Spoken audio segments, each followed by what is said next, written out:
நண்பர்கள் அனைவருக்கும் வணக்கம். இது பணமே மந்திரம் சேனல். இன்னைக்கு நம்ம ஒரே ஒரு மிஷினை பயன்படுத்தி ஒரு நாளைக்கு மினிமம் 4000 ரூபாய் எப்படி சம்பாதிக்கலாம் அப்படிங்கிறத நம்ம இன்னைக்கு பார்க்க போகிறோம்.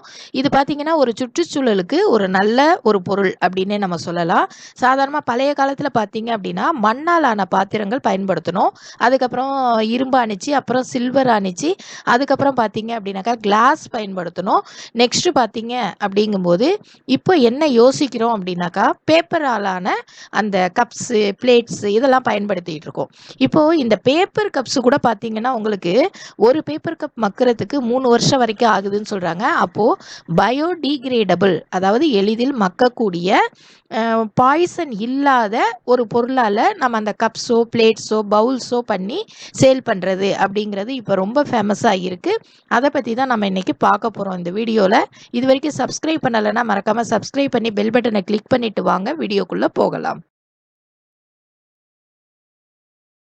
இப்போ பயோடிகிரேடபிள்னா என்ன அப்படிங்கிறத நம்ம ஃபர்ஸ்ட் பார்க்கலாம். பயோடிகிரேடபிள்னா எளிதில் மக்கக்கூடிய தாவரத்தால் ஆன ஒரு பொருள்லேருந்து தயாரிக்கிறது அப்படின்னு நம்ம சொல்லலாம். சாதாரண பார்த்தீங்கன்னா ஒரு பழத்தோட தோல், ஒரு மரத்தோட பட்டைகள், என்ன நம்ம ஏதாவது ஒரு பொருளை உணவுப் பொருளாக பயன்படுத்துகிறோம், அதுலேருந்து கிடைக்கக்கூடிய வேஸ்ட்டு, இந்த மாதிரி விஷயங்கள்லேருந்து தயாரிக்கக்கூடிய அந்த பொருட்கள் பார்த்தீங்கன்னா ஈஸியாக மக்கிடும். உங்களுக்கு ஒரு பிளாஸ்டிக் மாதிரி பல வருடங்கள் மக்காமல் இருக்காது. அப்புறம் அதை ரீசைக்ளிங் பண்ணுறதுக்கு என்ன பண்ணணும் அப்படின்லாம் யோசிக்க தேவையில்ல. அந்த மாதிரி இல்லாமல் எளிதாக மக்கக்கூடிய பொருட்கள், நம்ம சுற்றுப்புற சூழலுக்கு எந்த கெடுதலும் பண்ணாத பொருட்களை நம்ம பயோடிகிரேடபிள் பொருட்கள் அப்படின்னு நம்ம சொல்லுவோம். இதில் பார்த்தீங்கன்னா டீ கப்ஸ், பிளேட்ஸு, அப்புறம் ஜாஸ், பவுல்ஸு, டிஃபன் பாக்ஸஸ்ஸு, அதுக்கப்புறம் இந்த நம்ம அட்டைப்பெட்டி பெருசு பெருசாக பேக்கிங் பண்ணுறதுக்கு பண்ணுவோம் இல்லைங்களா, அந்த மாதிரி அட்டைப்பெட்டியை கூட நம்ம என்ன செய்யலாம், இந்த மாதிரியான பொருட்களில் தயாரிக்கலாம் அப்படின்னு சொல்கிறாங்க. இன்னைக்கு பார்த்தீங்க அப்படின்னாக்கா நம்ம ரைஸ் பிராண்ட்லேருந்து எப்படி ஒரு பயோடிகிரேடபிள் டீ கப்ஸ் தயாரிக்கலாம் அப்படிங்கிறதான் பார்க்க போகிறோம். நார்மலாக இந்த டீ கப்ஸ் பார்த்தீங்கன்னா இதுக்கு முன்னாடி நானே ஏற்கனவே 2-3 வீடியோஸ் போட்டிருக்கேன் உங்களுக்கு. எடிபிள் டீ கப், அதாவது பிஸ்கட்லேருந்து டீ கப் எப்படி பண்ணுறது, அந்த மாதிரியான வீடியோஸ் இருக்குது. அந்த மாதிரி வீடியோக்கள் உங்களுக்கு வேணும் அப்படின்னா நான் டிஸ்கிரிப்ஷனில் தரேன், போய் பாருங்கள். இது பார்த்தீங்கன்னா அதையும் தாண்டி அடுத்த அட்வான்ஸான ஒரு விஷயம், நம்ம எத்தனை விதமான பொருட்கள்லேருந்து நம்ம இந்த மாதிரி டீ கப் தயாரிக்கலாம் அப்படின்னு பார்த்தீங்கன்னா ரைஸ் பிராண்ட்னா அவங்க அரிசியிலேருந்து கிடைக்கக்கூடிய அந்த உமி, ரைஸ் ஹஸ்க்குனாக்கா அந்த மேலே இருக்கக்கூடிய அந்த தவிடுன்னு சொல்லுவோம் இல்லையா, அந்த மாதிரி விஷயங்கள். அதுக்கப்புறம் ரைஸ் ஸ்ட்ரானாக்கா அந்த நெல் பயிரில் இருக்க அந்த புல், அதுலேருந்து தயாரிக்கலாம். கோதுமை தவிடுலேருந்து தயாரிக்கலாம். நம்ம மர தூள் இருக்கு இல்லைங்களா, பாய்சன் இல்லாத அந்த மரத்தூள்லேருந்து தயாரிக்கலாம், டீ தூள்லேருந்து தயாரிக்கலாம், புளியங்கொட்டையிலேருந்து தயாரிக்கலாம். இந்த மாதிரி பார்த்திங்கன்னா நிறைய பொருள்லேருந்து டீ கப் தயாரிக்கலாம். ஏற்கனவே இந்த ரைஸ் பிராண்டில் இருந்து எண்ணெய் எப்படி எடுக்கிறது அப்படின்னு சொல்லிட்டு ரைஸ் பிராண்ட் ஆயில் எப்படி தயாரிக்கிறதுன்னு ஒரு வீடியோ கூட நான் போட்டிருந்தேன். சாதாரணமாக நம்ம நாட்டில் அதிகமாக விளையக்கூடிய ஒரு பொருள் நெல்லுன்னு சொல்லலாம். அப்போ அதுலேருந்து நம்ம அரிசி எடுக்கும்போது இந்த தவிடு அப்படிங்கிறது நமக்கு தனியாக கிடைக்கிது. இது அதிக அளவுலேயே கிடைக்கிது. இதோட நம்ம ஒன்றும் பெருசாக மிக்ஸ் பண்ண போகிறது கிடையாது. இதோட ஒரு சோள மாவு கொஞ்சமாக கலக்க போகிறோம். நீங்கள் ஒரு 2.5 கிலோ 3 கிலோ எடுக்கும்போது ஒரு 50 கிராம் சோள மாவு கலந்தீங்கன்னா போதும். ரெண்டையும் ஒன்றா கலந்து நல்லா அதை நம்ம என்ன செய்ய போகிறோம், இதுக்குன்னு ஒரு மிஷின் இருக்குது, அதாவது மோல்டிங் மிஷின் மாதிரி, அந்த மிஷினுக்குள்ளே நம்ம ஃபில் பண்ணி அதை ஒரு ப்ரெஸ் பண்ணி எடுத்தோம் அப்படின்னாக்கா இந்த கப்ஸ் உங்களுக்கு வந்துடுது. இதை என்ன செய்யலாம்னா இந்த ஓரங்களெல்லாம் கரெக்ட் பண்ணுறதுக்கு ஒரு சின்ன கிரைண்டர் இருக்குது, அதில் கொடுத்து நம்ம ஓரங்களை என்ன செஞ்சுக்கலாம், சரி பண்ணிக்கலாம். பாருங்கள், இந்த மாதிரி தான் நீங்கள் இதில் ஃபில் பண்ண வேண்டியதாக இருக்கும். ஓகேங்களா, ஃபில் பண்ணிவிட்டு ப்ரெஸ் பண்ணிங்க அப்படின்னா அதே ஷேப்பில் உங்களுக்கு வந்துடும். திரும்ப அந்த ஓரத்தில் இருக்க அந்த பிசுரெல்லாம் நம்ம சரி பண்ண வேண்டியதாக இருக்கும். ஓகேங்களா, இப்போ இது பார்த்தீங்க அப்படின்னாக்கா உங்களுக்கு இதில் ஒரு 4-5 விதமான சந்தேகம் வரும். இது எந்த அளவுக்கு இதை வெப்பநிலையை தாங்கும், இது எந்த அளவுக்கு இதில் எவ்வளோ நாளில் இது மக்கும் அப்படின்லாம் உங்களுக்கு தோணலாம். அந்த மாதிரி விஷயங்களும் நம்ம வீடியோவில் நம்ம பின்னாடி பார்க்க போகிறோம். நார்மலாக இந்த ப்ரிப்பரேஷன் அப்படிங்கிறது ரொம்ப ரொம்ப சின்ன விஷயம். இதில் நம்ம மெனக்கிறதுக்கு ஒன்றுமே கிடையாது. இதில் நம்ம அந்த டீ கப்பை குடிச்சிட்டு நம்ம மிச்சத்தை தூக்கி போட்டால் கூட அது என்னென்னா உங்களுக்கு இந்த கால்நடைகளுக்கெல்லாம் அது தீவனமாக பயன்படுது அப்படிங்கிறது இதில் ரொம்ப முக்கியமான விஷயம். இந்த மாதிரியான டீ கப்ஸை நம்ம டீ கடைகளுக்கு சப்ளை பண்ணுறோம். பண்ணதுக்கப்புறம் அந்த வேஸ்டான டீ கப்ஸை நம்ம என்ன செய்யலாம், கலெக்ட் பண்ணலாம். கலெக்ட் பண்ணி இந்த கால்நடைகளுக்கு தீவனமாக பயன்படுத்துகிறவங்களுக்கு நம்ம சேல் பண்ணலாம். 1 கிலோ இவ்வளவுன்னு நம்ம கொடுக்க முடியும்.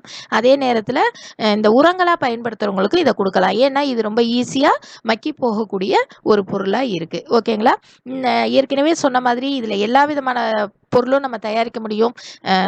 பனானான்னு சொல்லக்கூடிய அந்த வாழை மரத்துல இருந்தும் அந்த கிளைகள்ல இருந்தும் நம்ம இந்த மாதிரி பொருட்கள் தயாரிக்க முடியும். ஏற்கனவே வாழை மரத்துல இருந்துன்னா அந்த பாக்கு மட்டையிலேருந்து தட்டு தயாரிக்கிறது அந்த மாதிரி வீடியோக்களும் நம்ம சேனல்ல இருக்கு. ஒரு தடவை போய் சேனல்ல பாருங்க, உங்களுக்கு எல்லாமே தெளிவா புரியும். இப்போ இதுக்கான மிஷினரிஸ் பார்த்தீங்கன்னா உங்களுக்கு கோயம்புத்தூர்லேயே அவைலபிளாக இருக்கு. இந்த மிஷினரி பார்த்தீங்கன்னா நீங்க மோல்டு தான் இதில் மாற்ற வேண்டியதாக இருக்கும்.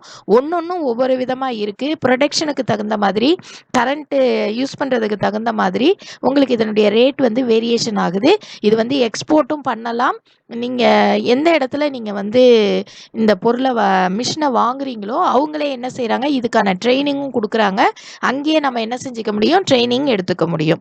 ஓகேங்களா? இதில் பெருசாக ரா மெட்டீரியல்ஸ் ஒன்றும் இல்லை. ஒரே ஒரு மிஷின் தான் யூஸ் பண்ண போகிறோம். மிஷினும் நம்ம தமிழ்நாட்டிலேயே கிடைக்குது. நம்ம போய் ஒரு டெமோ பார்த்துட்டு ஒரு ட்ரைனிங் எடுத்துக்கிட்டு நம்ம இந்த தொழிலை துவங்க முடியும். அதுதான் இதில் இருக்கக்கூடிய ரொம்ப பெரிய ப்ளஸ் பாயிண்ட்டு. அப்போ மிஷினோட ரேட் என்ன அப்படிங்கிறத நம்ம பார்க்கணும். அப்போ இந்த கப்பு நம்ம எதுக்காக செய்யணும் அப்படிங்கிறத நம்ம தெரிஞ்சுக்கணும். சாதாரணமாக ஒரு பேப்பர் கப்பு மக்கிறதுக்கு 3 வருஷம் ஆகுது. அதுவே வந்து பார்த்தீங்கன்னாக்கா ஒரு ரைஸ் பிரான், அதாவது தவிடுல தயாரிக்கக்கூடிய இந்த கப்ஸ் பார்த்தீங்க அப்படின்னாக்கா தண்ணி பட்டுச்சுன்னா ஒரு 8 மணி நேரத்துலேயே அது என்ன செஞ்சிடுது, மக்கிடுது. அப்படிங்கிறது தான் இதில் ரொம்ப முக்கியமான விஷயம். அப்போ ஒரு 8 மணி நேரத்துலேயே இது என்ன செஞ்சிடும், மண்ணோட மண்ணாக மக்கி போயிடும். அந்த அளவுக்கு இது வந்து ரொம்ப ஒரு நல்ல பொருள் அப்படின்னு நம்ம எடுத்துக்கலாம். அப்போ சூடான பொருளை நம்ம ஊற்றினோம்னா அது எவ்வளோ நேரம் இருக்கும் அப்படின்னு உடனே நமக்கு ஒரு டவுட் வரும். நம்ம சூடாக இதில் காஃபி வைக்கும்போது, டீ வைக்கும்போது சாதாரணமாக இதில் பார்த்தீங்கன்னா ஒரு 40 நிமிடங்கள் வரைக்கும் அது நல்ல விதமாகவே இருக்கும். அப்போ ஒரு கப்பு டீயை குடிக்கவோ காஃபியை குடிக்கவோ நமக்கு ஒரு 3/4 மணி நேரம் நமக்கு தேவையில்லை. நம்ம சாதாரணமாக ஒரு 5 நிமிஷத்தில் குடிச்சு முடிச்சிட போகிறோம். அப்போ இது பயன்படுத்துறதுக்கு ஒரு எளிமையான பொருள் அப்படிங்கிறத நம்ம இதுலேருந்து தெரிஞ்சுக்கலாம். இந்த மிஷினோட விலை என்ன அப்படின்னு பார்த்தீங்கன்னா ஒரு 3 லட்சத்துலேருந்து 40 லட்சம் வரைக்கும் இந்த மிஷினோட விலை வந்து வேரியேஷன் ஆகுது.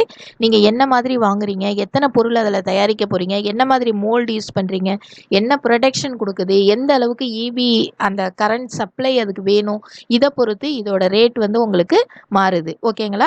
அப்போ இதில் என்ன ப்ராஃபிட் கிடைக்கும் அப்படின்னு சொல்லி பார்க்குறதுக்கு முன்னாடி ஒரு சந்தோஷமான விஷயத்தை உங்களோட நான் ஷேர் பண்ணிக்கணும்னு நினைக்கிறேன். நம்ம சேனல் வந்து 10,000 சப்ஸ்கிரைபர்ஸ் ரீச் பண்ணியிருக்கோம். இந்த 10,000 சப்ஸ்கிரைபர் அப்படிங்கிறது எனக்கு கிடைச்ச நான் கிஃப்ட்டுன்னே நான் சொல்லுவேன். இந்த சேனலுக்கு சப்ஸ்கிரைப் பண்ண எல்லாருக்கும் ஒரு பெரிய தேங்க்ஸ். இன்னும் நீங்கள் சப்ஸ்கிரைப் பண்ணாமல் நிறைய பேர் பார்த்துட்டு இருந்தீங்க அப்படின்னாக்கா மறக்காமல் சப்ஸ்கிரைப் பண்ணுங்கள். இது ஒன்று தான் எனக்கு ஒரு பெரிய பூஸ்ட் மாதிரி. இன்னும் நிறைய நல்ல நல்ல பிஸ்னஸ் ஐடியாஸ் நான் இதில் போஸ்ட் பண்ணுறதுக்கு உங்களோட இந்த சப்ஸ்கிரிப்ஷன் எனக்கு ரொம்ப முக்கியமாக இருக்குது.